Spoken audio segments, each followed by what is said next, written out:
Okay guys, mag-mix na tayo ng chemicals natin.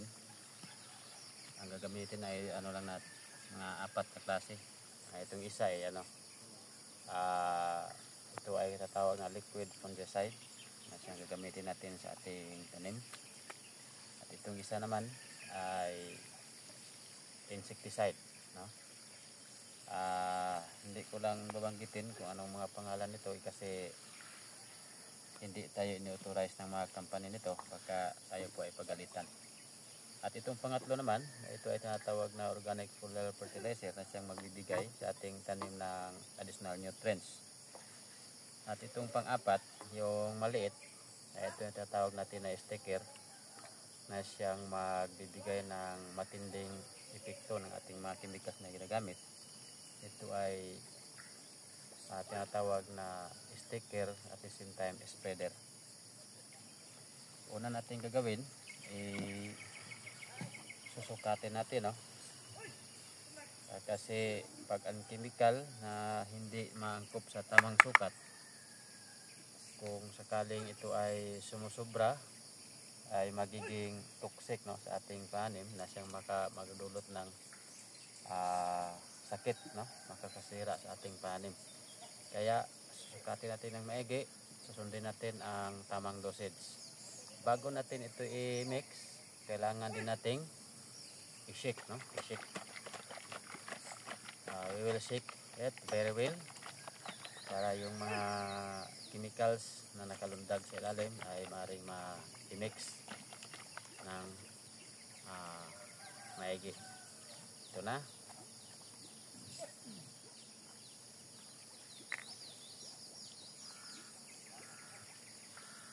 Okay. So, magtimpla na tayo.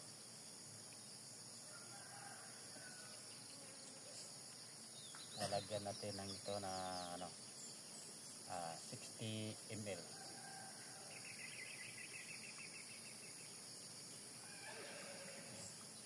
Okay, yun. Pagkatapos nito ay idagdag natin ang ating insecticide.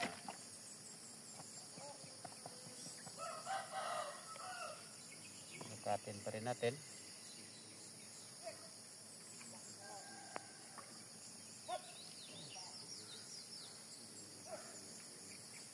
Okay. So, pagkatapos nito, lalagyan natin ng kunting tubig para maihalo natin doon sa tangki bago tayo maglagay ng additional ng mga chemicals natin. Ito na.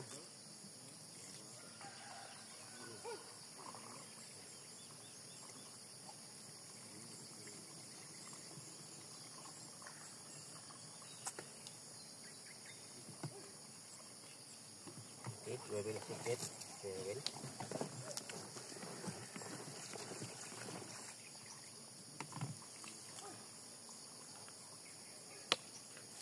Ngayon, idagdag na natin ang ating organic foliar fertilizer.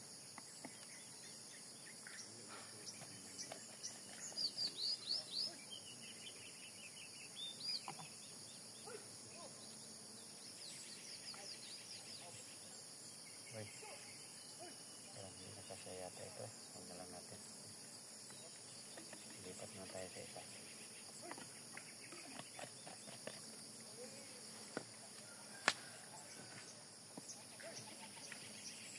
So,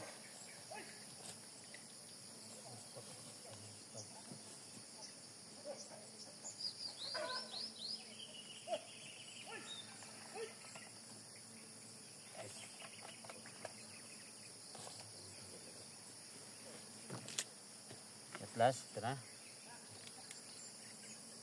Lagay na natin ang ating sticker.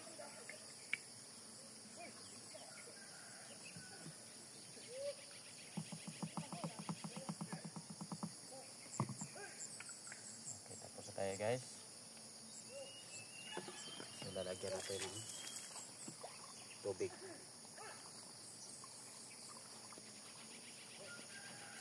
Shake ulit.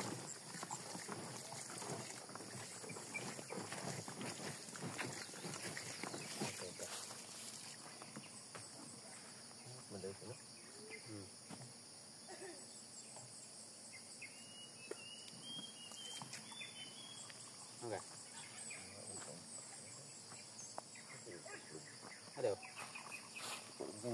Ada foto na. Ano mo rek nang itong himo dahil. Dito. Oh, hindi may wala nila ay mga tanan. Ito yung pangkatas dito.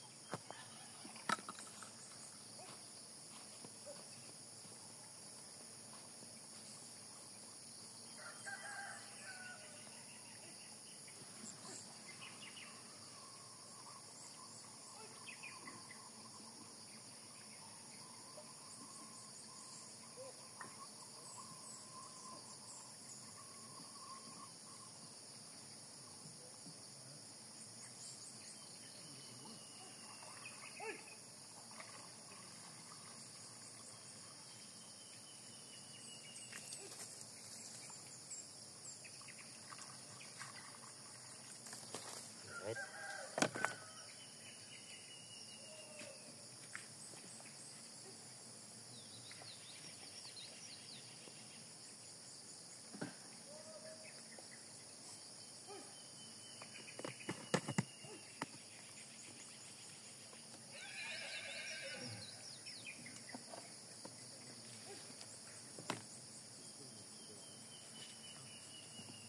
Yeah.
Yawag.